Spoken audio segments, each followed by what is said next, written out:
It has to be closed with truth, and it has to be that there is accountability for those who are responsible for her death.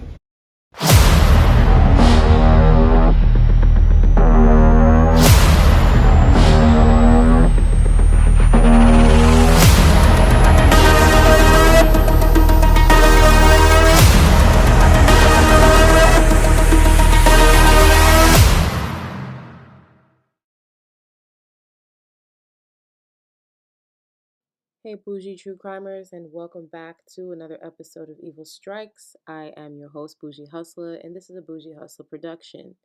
If you're new to the channel, welcome. Evil Strikes is a new series that I started here where I come on camera and talk about a true crime case, sometimes while beating my face, aka doing my makeup.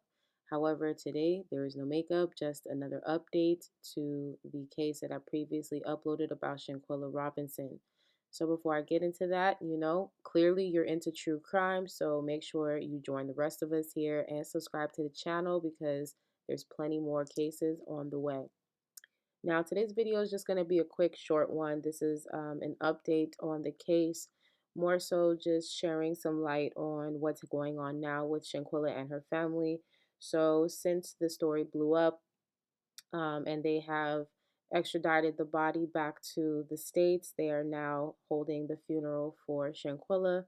So this is basically just going to be an upload courtesy of a reporter by the name of Jessie Pierre. And this is just some footage that she shared that I'm also resharing here on the channel. It just, shows the beautiful service that they had for Shanquella, and then an activist as well that came and spoke in regards to this whole situation. So I'm going to go ahead and play that clip for you right now. She was a very humble spirit, very sweet girl. Shanquella Robinson's coffin brought into the church by a horse-drawn carriage. Her celebration of life services bringing out hundreds of people. Loved ones wore pink in her honor.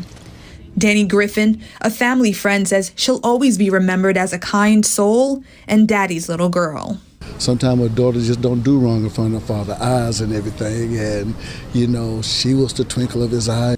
Robinson's death remains a mystery after a trip with friends in Cabo last month, but her death captured the hearts of communities beyond the Queen City. It means a lot to see Charlotte supporting her and her family. I have a daughter, I have nieces. That child was amongst friends, and she should have been able to feel comfortable and feel safe. This shouldn't have happened. Robinson's neighbor and stylist, Lavaris Smith, styled her hair for the trip and says he's heartbroken. She was just excited about going on her trip. And she sat in my chair, we just talked about a lot of personal stuff. Like, we just clicked like she was like my little sister. Well-known activist Tamika D. Mallory says she stands in solidarity with the Robinsons. Losing a loved one in the heinous way in which has happened to Shanquella, there probably will never be peace for them, but there cannot just be an unopened situation. It has to be closed with truth, and it has to be that there is accountability for those who are responsible for her death. Griffin says this is a tough loss, and he is leaning to his faith. Everybody that have children, either it's a son or a father or a daughter or anything, it make you want to just get down on your knees and pray for this family, and then pray for the protection over your own children. Jessie Pierre, WCNC Charlotte. So as you guys can see, the death of Shanquella Robinson has touched the hearts of so many people all around the country. And I'm pretty sure her so-called friends never would have expected her case to blow up the way that it did.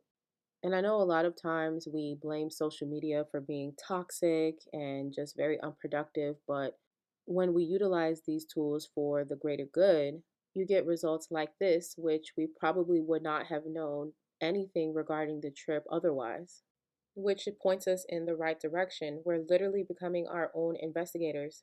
Without social media, this would have just been another cold case, another Black woman deceased, and no answers. So hopefully we can get justice for Shanquella Robinson sooner than later. And whenever that time comes, I will be sure to provide an update to you all.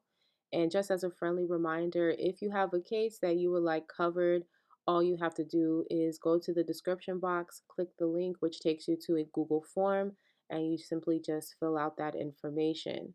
I will review your case, and if it's something I feel I want to share on the channel, you will see that video pop up.